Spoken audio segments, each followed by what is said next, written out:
So, this is the Panasonic Lumix G9 Mark II, the long-awaited successor to the original and much-loved G9. Now for the usual exclaimer, thanks to Panasonic Australia, I've had this camera for several months to test in both my personal and professional work.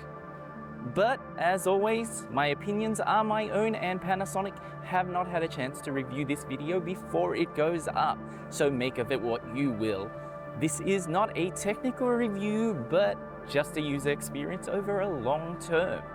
Anyways, let's get to it.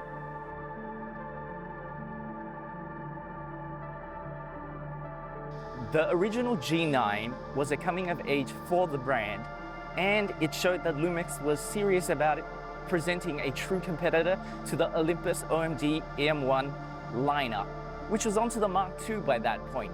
The G85 and the G7 were by no means exciting cameras and hardly what anyone would call a flagship. The G9, however, was a step up with solid weather sealing, and it showcased the best technology Lumix had to offer at the time. That's why it became a beloved camera amongst Lumix users and especially Micro Four Thirds aficionados.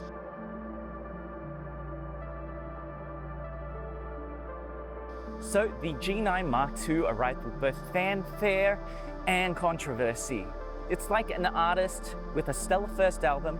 How do you follow that up? Lumix decided to borrow some DNA from its S5 series lineup and give it a whole new body. The main point of controversy. Add to that a brand new 25 megapixel sensor that boasts better dynamic range and better low light performance. On top of that, the stellar feature, the phase detect autofocus, something Lumix users have long awaited for, myself included. Does that make a better camera? Let's see.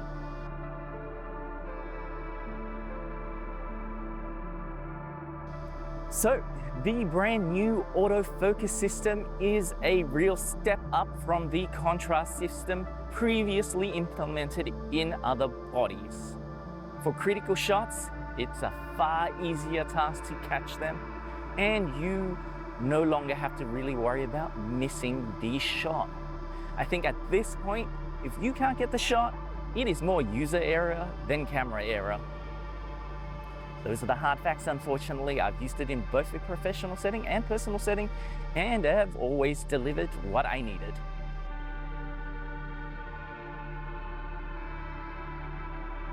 So, the new 25 megapixel sensor delivers stunning image quality and brilliant color as you would expect from the Lumix brand. What truly surprised me was its low light performance. On an outing in the Melbourne CBD for a work trip, I managed to get some stellar shots that truly astounded me. One could argue that the gap between its low light performance and larger sensor cameras has decreased dramatically, a weak point of the Micro Four Thirds system previously. Not so much anymore.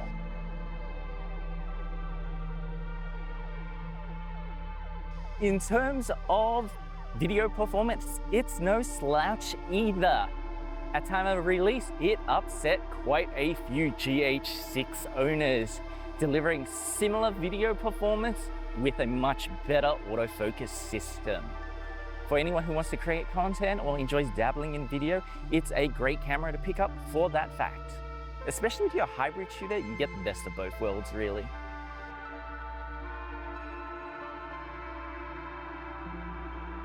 So, having used it in both a professional setting and for personal work, what is my opinion on it after this long period of time? It is definitely a true flagship in the M4 III lineup. It is a great entry point if you want to have access to the plethora of lenses already in the Micro Four Thirds lineup. If you're someone looking for a solid stills and video camera, it's definitely not one to be overlooked, especially if you want to keep your kit down. While the body size may be similar to full frame cameras, the lenses are far smaller. Having used it with the 12 to 60 mm Leica lens, as well as the 25 1.7 and the 100 to 400 lens, it's a small kit for the range you get. Anyways, I hope this review has been useful. If you already own a G9 Mark II, let me know what you think of it in the comments below. If you hated this review, also let me know in the comments down below. Any engagement is good engagement. As always, I hope this was useful, and I'll see you on the next one. Bye.